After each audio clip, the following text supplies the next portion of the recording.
manunod, kawani ng paralan, at sa aking kapwa mag-aaral, isang mapagpalayang araw sa ating lahat.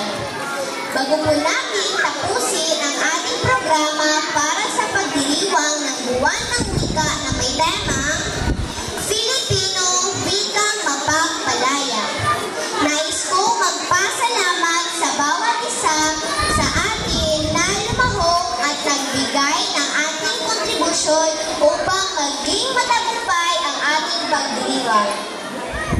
Ang tema natin ay nagbibigay diin sa mahalagang papel ng wikang Filipino bilang isang kasangkapan o instrumento sa ating paunlad at kalayaan.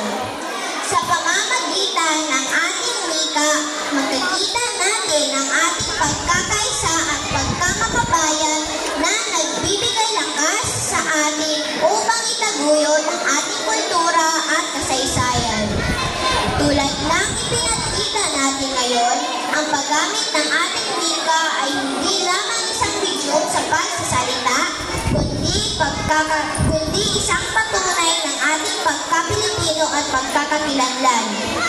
Sa ating patuloy na paggamit at pagpapalaganap ng wikang Filipino, matutulungan natin na mas mapalalim ang ating pangunawa at pagmamahal sa ating bansa.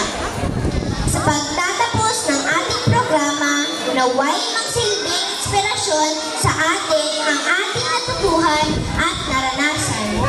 Ang wikang Filipino ay hindi isang wika lamang, bagkus isang wikang mapagpalaya.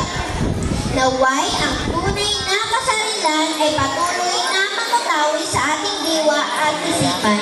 Maraming